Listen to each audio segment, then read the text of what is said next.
ಕರ್ತನಾದ ಯೇಸು ಕ್ರಿಸ್ತನಿಗೆ ಜಯವಾಗಲಿ. ದೇವ ಸೇವಕರೊಬ್ಬರ ಹೃದಯ ಪರಿಶೀಲನೆ. ನಾನು ಅನೇಕ ಬಾರಿ ಕ್ರಿಸ್ತನಲ್ಲಿ ಪೂರ್ಣಗೊಂಡಿರುವ ಕಾರ್ಯದಲ್ಲಿ ವಿಶ್ರಾಂತಿ ಪಡೆಯುವುದಕ್ಕಿಂತ ಸೇವೆಯ ಫಲಿತಾಂಶಗಳ ಮೂಲಕ ದೇವರ ಮೆಚ್ಚುಗೆಯನ್ನು ಅಳೆಯುವ ಪ್ರವೃತ್ತಿಯಲ್ಲಿರುತ್ತೇನೆ. ಸೇವೆ ಚೆನ್ನಾಗಿ ನಡೆದರೆ ನಾನು ಸಂತೋಷ ಪಡುತ್ತೇನೆ. ಸಭೆಯಲ್ಲಿ ಜನರು ಹೆಚ್ಚಾದರೆ ನಾನು ಉತ್ತೇಜಿತನಾಗುತ್ತೇನೆ. ದೀಕ್ಷಾ ಸ್ನಾನಗಳು ಮತ್ತು ಮಾನಸಾಂತರಗಳ ಸಂಖ್ಯೆ ಹೆಚ್ಚಾದರೆ ನಾನು ಧನ್ಯನೆಂದು ಭಾವಿಸುತ್ತೇನೆ. ಆದರೆ ಫಲಿತಾಂಶಗಳು ಕಡಿಮೆಯಾದಾಗ ಸಭೆಯಲ್ಲಿ ಜನರು ಕಡಿಮೆ ಕಾಣುತ್ತಾರೆ. ನಾನು ಮಾಡಿದ ಪರಿಶ್ರಮಕ್ಕೆ ತಕ್ಷಣದ ಫಲ ಕಾಣುವುದಿಲ್ಲ. ಆ ಸಮಯದಲ್ಲಿ ಹೃದಯದೊಳಗೆ ಮೌನವಾದ ಪ್ರಶ್ನೆಗಳು ಮೂಡುತ್ತವೆ. ನಾನು ಸರಿಯಾಗಿ ಸೇವೆ ಮಾಡುತ್ತಿದ್ದೇನಾ?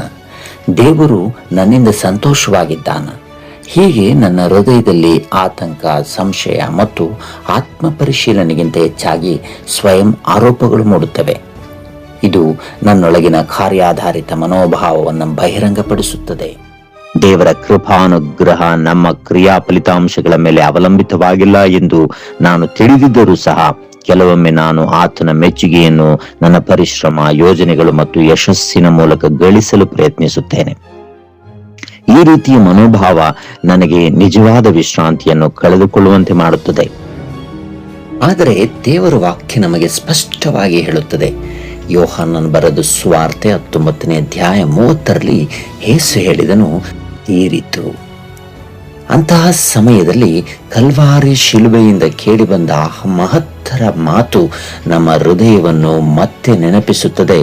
ಆ ಘೋಷಣೆ ಕೇವಲ ಇತಿಹಾಸದ ಒಂದು ಘಟನೆಯಲ್ಲ, ಅದು ಪ್ರತಿಯೊಬ್ಬ ದೇವರ ಸೇವಕನ ಆತ್ಮಕ್ಕೆ ನೀಡಲ್ಪಟ್ಟ ಸ್ವಾತಂತ್ರ್ಯದ ಘೋಷಣೆ. ರಕ್ಷಣೆಯ ಕಾರ್ಯ ಈಗಾಗಲೇ ಪೂರ್ಣಗೊಂಡಿದೆ.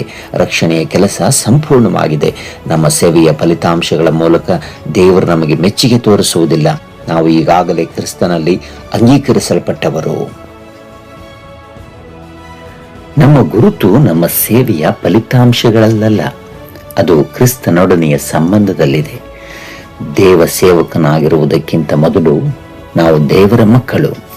ಸೇವೆಯ ಮೊದಲು ದೇವರ ಸನಿಹ, ವೇದಿಕೆಯ ಮೊದಲು ವಿನಯ, ಜನ ಸಮೂಹದ ಮೊದಲು ದೇವರ ಸನ್ನಿಧಿ. ನಾನು ಮಾಡುವ ಕಾರ್ಯಗಳಿಂದಲ್ಲ, ನಾನು ಕ್ರಿಸ್ತನಲ್ಲಿ ಯಾರಾಗಿದ್ದೇನೆ ಎಂಬುದರಿಂದ ನನ್ನ ಮೌಲ್ಯ ಸ್ಥಿರವಾಗಿದೆ. ನಿಜವಾದ ಸೇವೆ ವಿಶ್ರಾಂತಿಯಿಂದ ಹರಿಯುತ್ತದೆ.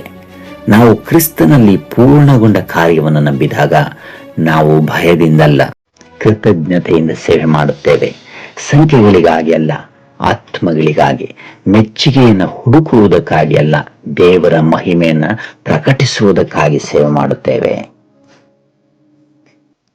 ಈ ಆತ್ಮೀಕ ವಿಶ್ರಾಂತಿ ದೇವ ಸೇವಕರ ಜೀವನದಲ್ಲಿ ಅತ್ಯವಶ್ಯಕ. ನಾವು ಫಲಿತಾಂಶಗಳ ಭಾರವನ್ನು ದೇವರ ಮೇಲೆ ಇಡಬೇಕು. ಆತನೇ ಬೆಳವಣಿಗೆಯನ್ನು ಕೊಡುತ್ತಾನೆ. ಆತನೇ ಹೃದಯಗಳನ್ನು ಪರಿವರ್ತಿಸುತ್ತಾನೆ.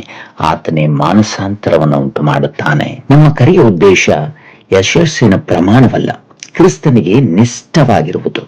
ಆದ್ದರಿಂದ ನಾವು ಧೈರ್ಯವಾಗಿ, ವಿನಯದಿಂದ ಮತ್ತು ಕ್ರಿಸ್ತನಲ್ಲಿ ಸ್ಥಿರವಾಗಿರುವ ಗುರುತಿನಿಂದ ಸೇವೆ ಮಾಡೋಣ.